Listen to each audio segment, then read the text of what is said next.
After finishing my studies, I was looking for a job. I tried my best everywhere, but nothing worked. I was returning home from London after an interview when I met a man, Mr. Arthur Davis, at the station. He was also waiting for the train, which was delayed by 2 hours. We started talking to pass the time. "Where are you going?" he asked. "I'm going to Manchester. I had an interview here." "What happened?" "Did you get the job?" "They offered me a sales executive position, but I have to pay £500 for training." "Be careful before paying money. You might get tricked. I lost money in a fake offer like that for years ago." "I'll be careful." It's been 2 years, and I still haven't found a job. It's been really hard. I understand how tough it is for young people to find jobs. There are not many opportunities these days. I've been looking ever since I finished university, but no luck yet. "What kind of job are you looking for?" "I'm ready to do anything. I just need to start earning. If you're interested in sales, I can help you. You can join my company. Please help me. I'll do any job. Here, take my number. Call me in a week, and we'll see what we can do." After a week, I called him. He asked me to come to London and gave me an address. I reached there and met Mr. Arthur at the sales office of his company. They sold electronic products through direct sales and online. He introduced me to his manager, a tall man with a serious but playful attitude. Mr. Arthur said, "This is Robert." The manager asked, "Have you sold anything before?" "No, I haven't," I replied. "How will you sell without experience?" he asked, seriously. "I'll learn, sir," I said. He laughed. "This is your earning age, not your learning age." I stayed silent for a moment. Then, he asked, "How many girlfriends do you have?" "I don't have any, sir," I answered. "Then you're no use to my company. If you can't attract girls, how will you attract customers?" "These days, only boys with money have girlfriends, sir," I replied. He laughed. "Well said. Has someone broken your heart?" "No, sir. I have a true love, but she's married to someone else." "Forget her. Focus on your work." I stayed quiet. Then he said, "I'm trying to be friendly. We need people who can talk to anyone." "I can do that, sir," I said. "You'll get paid only if you sell." "No sales, no salary," he said. I nodded. "Yes, I'm fine with that. Don't worry. For the first 3 months, we'll give you a fixed salary, even if you don't sell. After that, you're on your own. Got it?" "Yes, sir," I replied. "Good. Now, let's meet your boss." "I'm the big boss, by the way," he joked. He took me to meet Sophie, a 25-year-old woman who was busy giving instructions to others. "Sophie, we've got a new recruit today. You can help him," the manager said. Sophie smiled at me and said, "Hi, Robert. You'll do fine here. Just stay focused." "Good morning, madam," I said shyly. "Where are you from?" she asked. "Birmingham," I answered. "Great. We have many employees from Birmingham," she said, smiling. She took me to her office and explained my job. She said, "Always make eye contact with your customers. It builds trust." "Yes, madam," I said. We went to the canteen for breakfast. I didn't like the food much, but I had a burger with her anyway. The cost would be taken from my salary. After breakfast, we packed products, kids' tablets, and went door to door to sell them. Some people were kind, some refused, and others shut the door. After visiting 36 houses, we sold only 2 tablets. I was exhausted, but Sophie treated me to tea before we returned to the office. We submitted the money from the sales and returned the unsold items to the storeroom.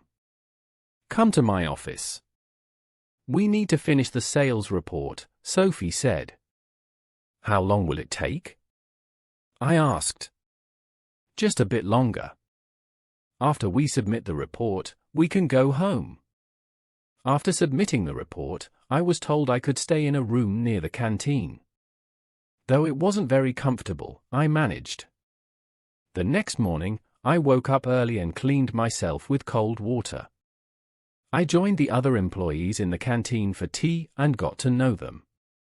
At 9 a.m., I was back in the office, ready for another day. Sophie was already there, hard at work. I approached her. "Good morning, madam." "Good morning, Robert. So, how was your first day? How did you feel yesterday?" "A little awkward and tired." "You'll feel awkward for the first few days, but after that, you'll get used to it, and you'll forget to feel anything."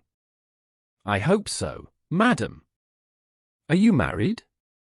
"No, madam." "Then no problem, you'll manage. Just try your best."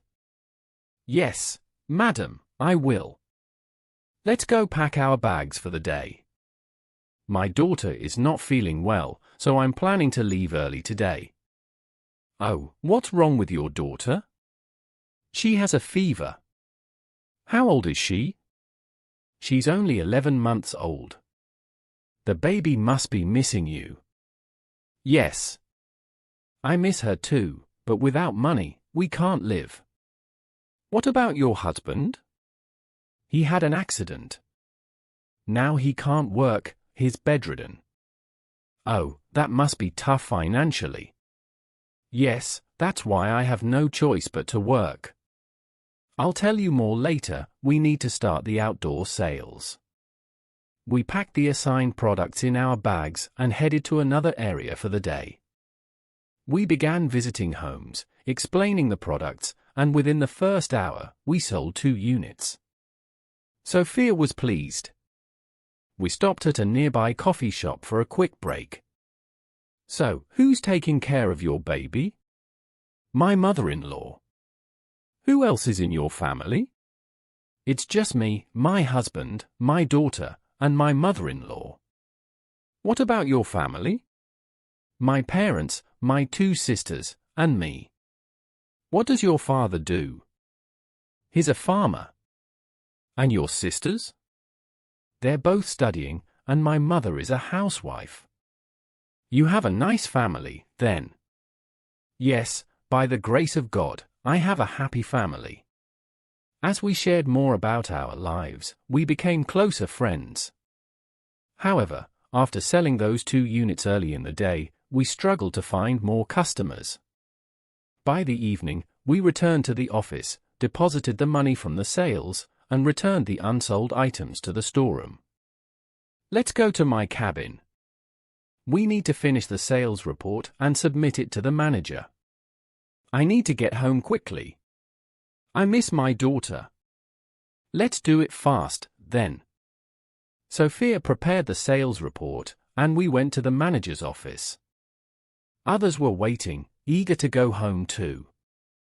When our turn came, we went inside, where the manager was assisted by 2 other employees. "How was your day?" he asked.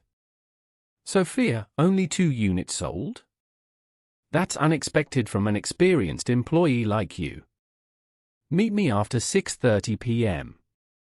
"Sir, I need to go home. My baby is ill, and it's a long journey home." "Can I meet you tomorrow instead?" "I don't like excuses," he replied curtly. "Robert, you can stay in the PG where most of our outstation employees stay. It's twin sharing.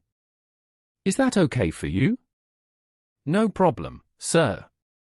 I can manage." "Good. Sophia, tell Mr. Adam to show him the room." Okay, sir. After leaving the manager's office, Sophia looked disappointed. It's his daily drama, she said sadly. Why doesn't he understand your situation? I asked. You don't know him. Keep your distance. Just do your job, and that's it. There's a long story, but I'll tell you later. She took me to Mr. Adams' office. Adam, here is Robert. Sir asked you to arrange his accommodation. Okay. I'll arrange it.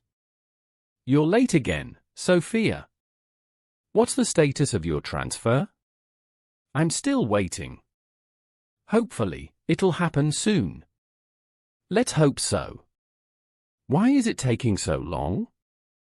I don't know, sir. I need to go now. See you tomorrow. Adam took me to another building where the outstation employees stayed. He showed me a room where another person was already living. I'd have to share it with him. I hope you like this room. It's fine. What about the bathroom? There are 3 shared lap baths. We all manage with them.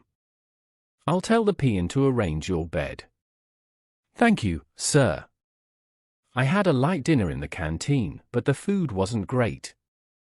I met my roommate, and during our conversation, I learned that none of the employees were satisfied with their jobs. Most were planning to leave. The next morning was chaotic. With limited toilets and many people, it took time to get ready. Soon enough, I adapted to the routine of outdoor selling. Sophia and I became close friends, often sharing personal matters. Our sales performance was inconsistent. Some days we did well, other days were slow. I earned a fixed salary of €450 plus 150 to €300 in incentives, but my living expenses were €480, leaving little to save. One day, I noticed that Sophia was unusually sad. She was always cheerful, but that day, she seemed gloomy. What's wrong, madam? You seem upset. At least someone noticed my sadness. It's a long story, Robert. I'll tell you later. We left for outdoor sales without having breakfast. Sophia wasn't in the mood to sell, and her usual persuasive energy was missing. I tried my best to handle the customers, but we didn't manage to sell anything. We stopped at a coffee shop, and I asked her again. Yes, madam, what's the long story you wanted to tell me? It's a secret, something I can't share. If you share it, maybe your mental burden will lighten. I might even be able to help. You're right, but it's personal. Still, I feel like I need to tell someone. I don't want to be exploited anymore. For months ago, her husband had an accident, and their financial situation collapsed. Despite her efforts, she couldn't find a suitable job. When she finally found one at this company, she was promised a transfer closer to her home after 1 week of training. But months passed, and the transfer never came. Instead, the manager began exploiting her. Sophia remained silent for a moment, tears welling in her eyes as she recounted how the manager had blackmailed her into submitting to his demands, threatening to release videos he had recorded. He took advantage of her desperate situation, knowing she needed the job to support her family. If I had controlled my desires, I wouldn't be in this mess. My misfortune came from my foolishness and lavish lifestyle. My uncle, Mr. Anders, was the richest man in our town. His daughter, Helena, was married to a high-ranking engineer in Zurich, earning a very good salary. Their wedding was a grand affair. My mother, Eva, was always jealous of Uncle Anders' wealth, and this jealousy soon influenced my father, Daniel, too. They were determined to find an engineer or a doctor for me. After much searching, they found Luke, an engineer. In my marriage, my parents spent around €25,000. The entire ceremony became a competition with my cousin Helena's wedding. My parents went all out. The wedding hall cost €2,500. My bridal gown cost €1,500. The car they gifted Luke was €7,000, and 500 people were invited, each plate costing around €100, totaling around €5,000. My father gifted me gold worth €4,000 and gave Luke €5,000 in cash. Everything my parents had saved for their old age was spent on my wedding. I felt so proud. Everyone praised the grand ceremony.